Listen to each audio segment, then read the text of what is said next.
reminisce. Yeah.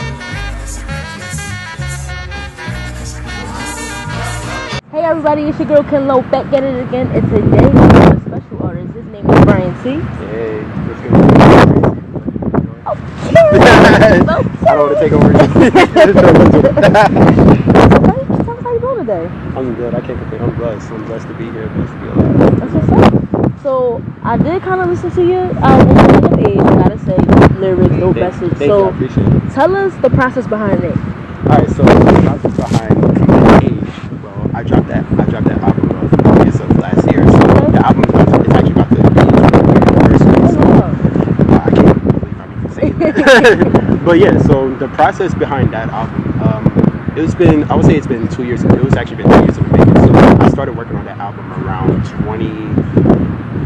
the end of 2015 going into 2016. Okay. And for me, like, what made it a long process was for like producing and making sure I had the right production that fit me and my style and everything, and also a little bit of also me, since I'm coming into the game, I'm finding my style and finding my niche and what works for me, what doesn't work for me, making sure my lyrics was tight and everything. So that was one aspect of handling it, and then the other thing too is the story and concept that I was also trying to convey with the album. I didn't just want to put a project of just like 10, 15 like just songs on one project and everything. I want like each song to like actually have some meaning to it and connect in some type of way and actually like convey a story, like very conceptual with it. So that's what I was trying to aim with Coming of Age. And the theme that I was going for was a boy becoming a man type of vibe and age, to where like this boy, he's letting his experiences of like heartbreak and love and triumph and tragedy and mental problem and all these things and whatnot, just letting these experiences like groom him and mature him into the man that he is today. So that's the story I was trying to convey with it, and just try to make it like, even though I'm telling some of my stories, I wanted to make it as relatable as possible to the people who listen to it, and when they hear the songs, like they can relate in some capacity to what I'm talking about. Okay. So when you were making the project, was there anything that you were personally going through at that time, or was it just like you just thought about everything that you went through and just put it all together, and that's how Honestly, for me, like going to what you said, it's a little bit of both, honestly. Okay. So it's like I put a lot of like my previous experiences into the project, and like even though I didn't directly say it, a lot of my previous experiences went into the project. And also I was also going to do a few things at the time too. So like especially around August of 2016, and it was like 2 weeks before my birthday too. A cousin of mine, actually my closest cousin, Terrell, he was actually shot and killed while thank you.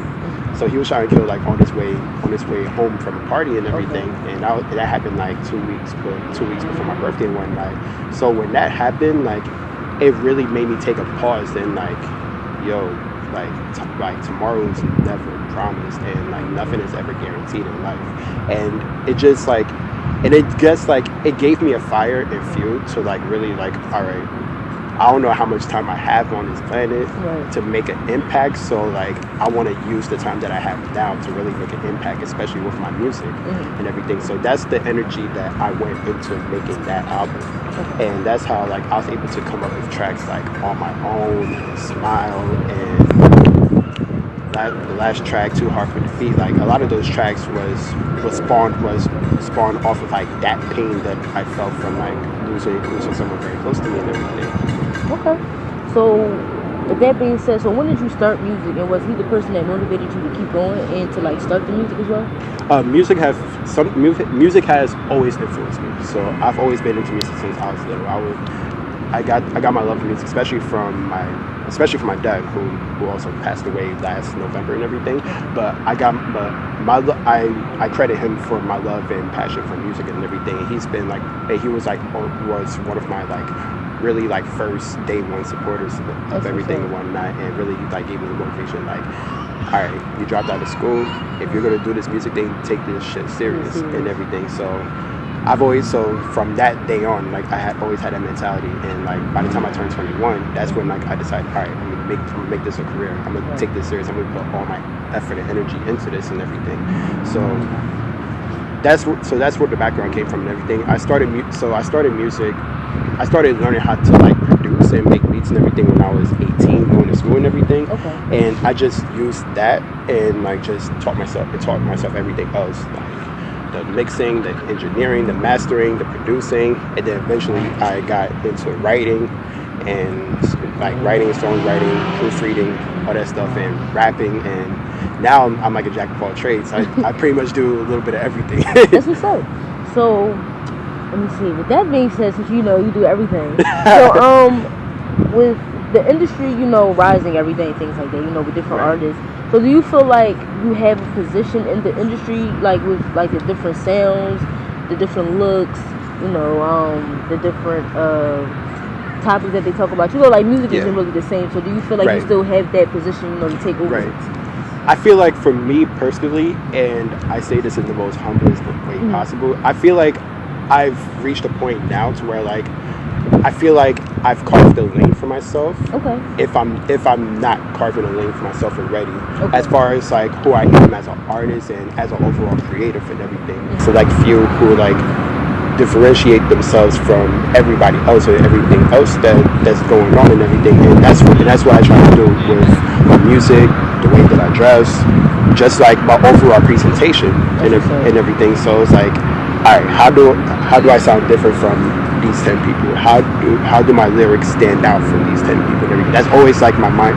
How do I do this different from everybody else? And that's always like my mind. That's like questions that I try to answer before I go into something and everything. So I feel like I've done a decent job of carving that lane for myself, and to where like I could walk in the street and everything when people just recognize me and everything. There are times, there's times, nah, it's crazy. Like there's times where like I could walk around like Soho or Harlem and everything and whatnot, and like people would stop me and say like, "Hey, I feel like I follow you on Instagram." I'm like, and they'd be like, "Yeah, Bryson Harris, right?" I'm like, "Yeah." I'm like, "Yo, I follow you. Yo, your style is so fresh, bro. And I just checked out your music videos recently. Like, you're really dope, bro. Keep doing your thing." And I'm like, wow. So it's like, wow. Because it's like, I feel like for me, I don't give myself a lot of like credit and like affirmation for what I do and everything. So it's like just to like hear from somebody else who like I've never even seen or heard before and everything, just to like say that about me and everything, it lets me know that I'm doing something right with what I'm doing. That's what's up. So before the interview, we talked about you working on your new project and going on tour. So tell us about that process and how do you feel so far about it? I feel good. Like everything is moving like how it should and everything. And I feel like for me, I'm at a point to where like I've learned patience, and that's something that like I stress to like other people who also like trying to come up too, who like I could like give advice, who come to me for advice, I can give advice to. Always teach like patience is everything. Like nothing happens overnight. Anything that happens overnight, it doesn't last at all. So like I feel like everything happens for a reason. Everything happens at the time that it's supposed to. So like for me, like to tour with Tiger, that's really fun. A blessing in itself. Being able to like on my second album that's gonna go on platforms and everything. I look at everything as a blessing of the hard work that I put into those beats and everything. When I was in I never had thought that to have my music on like Apple, on iTunes and Tidal, iHeartRadio, Pandora, like I would never think that I'll be streaming on any site. I thought that I would just be on SoundCloud. It's not to knock SoundCloud at all. Yeah, so like for me, like I said, I never dreamt of like being on major streaming platforms and just doing all these things, doing interviews, being out there and everything. Music was just something I loved and just wanted to do. I just wanted to make music. I didn't even see myself as somebody who was like really in the spotlight and whatnot, because like that was my whole motivation of being a producer too. I just want to like, I really love like, I really like being hands-on with like other artists and helping them like see their vision and everything. And that's what got me into the business side of music too, as well as being a producer, being a record label executive and everything, and managing artists and everything. I've always loved that behind the scenes work of it and everything. But to just be at that certain spotlight and have my music out there, being recognized for my music is a blessing. And to be able to work on my second like major album, it's like wow, like, I'm really doing this shit. So is there anybody that you look up to in the industry that's currently, you know, big, or you know, that's in the, you know, future, past, present, whatever? It's like, do you be like, oh, you know, I want to be in their position one day? I mean, I draw inspiration from a lot of people. I would say like current artist wise, like of course there's Jake, two that come to J. Cole and Kendrick, and like I know it's like cliche to even like mention them too, but it's like the way that they carved a path for themselves, and they did it by themselves and everything. Like it's really like inspiring for me. And I think the most inspiring thing for me is the fact that they did it their way They did it their way, and they go with the norm of what of what's going on. They stay true to themselves, and that's always been like my biggest mission in my career, my music and everything. I've always, no matter what I do or where I go, I want to remain me. I want to stay true to myself. I want to remain as authentic as possible, where people know me, people see it's me. People know me, it's me. Like, I don't ever want nothing or nobody to like change who I am and how I make my music or how I approach like my overall career and everything. That's what's up. So, is there anybody like, let me see, like, do you ever, even though you're from New York, it's not something. Do you ever like get any ideas like as far as business or talent, like from Jay-Z or anybody? Because you know, like, besides from being a music artist, they're also into like investing into other businesses. Like, do you also see yourself doing that as well? It's actually funny you mention that too, and I think we talked about that before too. So like, obviously music is my first love and everything, but I don't want like, I feel like for me, like, I want to build a legacy for myself for when I'm gone. Like, people recognize me for so much other things, and with that being said, I see myself like after this second album, like even like taking a hiatus off of like out of like being an artist to focus on like everything else outside of it, as far as like managing artists, mentoring artists, helping them launch their careers and get their careers going and everything. Possibly start up my own my own management company and everything to help out with not just artists but like other creatives in general, and start from my hometown in Brooklyn, and then expand to the 5 boroughs, expand to like other states and everything, and really make something out of it. Create my own like creative team of just people who want to network and share ideas and everything. For me, like, I want to be able to like give back to the creative community and the overall like Black community, period, and everything. I want to eventually be able to like start up programs in my neighborhoods for teenagers and kids and everything, for like what they could do outside after school and everything and whatnot, just to like keep them out of trouble and everything. So it's just so much I want to do outside of music. I want to be no more than just an artist. I want to be a mogul. I want to be an entrepreneur, someone like people could look up to, like, within music, outside of music. Okay. So with you doing, you know, being an artist, a producer, having a label, so what is your biggest advice that you can give to anybody that's in the music industry? Because we all know how hard it can be, you know, coming up, you know, dealing with bullshitters, dealing with, you know, people not really realizing your talent. So, like, what is your greatest advice that you would give? My greatest advice. I mean, there's so much advice I could give, but and it's funny because people ask me that too. And the biggest thing that I would tell people is you cannot be afraid to fail. I've talked a little bit about this in an other interview I did. I've also like had an Instagram post about it too. And I feel like the idea of failure is what steer people away from things that they're passionate about, things that they may have always wanted to do. And it don't even have to be like music or anything. It could be as simple as like art itself, dancing, you know, filming, acting, all like styling, designing, like all other things that they always saw themselves doing, but for whatever the case may be, have not been able to, or just don't want to, and everything. Okay. And I feel like failure, the idea of failure and not being able to, not possibly succeeding in those fields and everything, is probably what drive people away from like, let me take a chance and take a risk and do something and everything and whatnot. And a lot of like how I feel like a lot of like how we're overall raised, especially like at home and even in schools and everything, they instill in us and drive in us that like after high school we have to go to college, and exactly like that's what we're programmed. We have to go to high school, get a diploma, then go to college. Go to college for four more years, maybe 8 years to get this undergrad degree, possibly a grad degree or master's and everything, so that we could get this job and get this salary, so we could get our own place and car and everything. But at the same time, with doing all that, you still have to pay off this mortgage that will take you years to pay off. Then you have to pay that car note that will take you another few years to pay off and everything. Then you still have to pay that student loan that you took out for that master's degree and everything. They have to spend years paying off and everything. So it's like, and I have a lot of friends who like are in those positions. So it's like I know and I feel that pain and everything.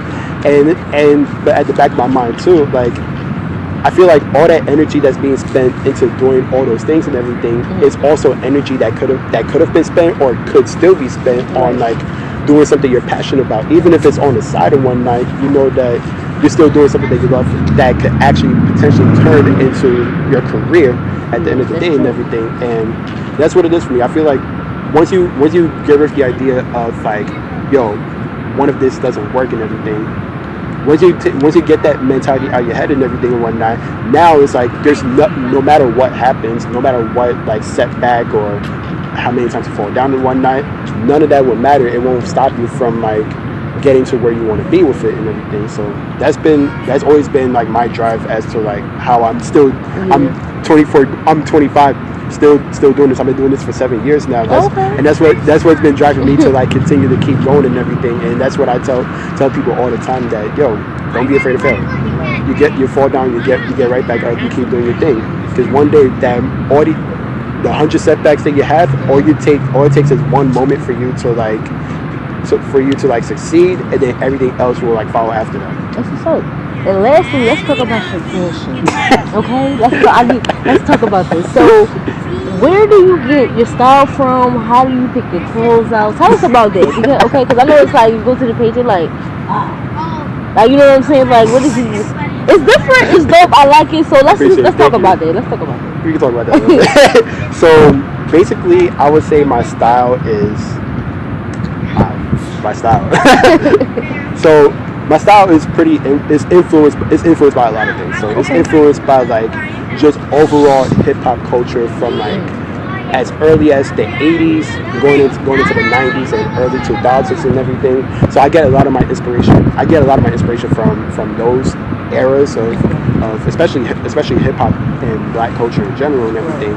And for me, I just figure out many ways of like how do I blend these eras and make a style that's is still influenced by them, but it's mine and mine only, and like how to like differentiate myself from everyone else and everything. So that's always been like my mindset when it comes to like dressing and all that stuff. And I just have an overall love for like clothes and shoes and everything. And I always and just that love, like I always think about 100 ways to wear the same shit. And everything. So I do. So that's what it is for me when it comes to fashion. It's just being myself. I feel like my overall clothes and aesthetic is just an extension of who I am as a person, who I am as an artist and everything. And you know, I don't let the clothes wear me. I wear the clothes and everything. So it's like when you see the clothes, you just don't see the clothes. You see me. Like that's how I look at it. That's what's up. So you guys heard it here first from me. Everybody say, okay? You already know where you can follow me at. You can follow me on Twitter, Snapchat, and Instagram at The Kenlo Show. Where can they follow you? They can follow me on Instagram at Brian C. The Artist. And that's all, folks. That's a name. dominate, break loose, giving mics minstrel cycles. Streets disciple, I rock beats that's mega trifle, and groove even smoother than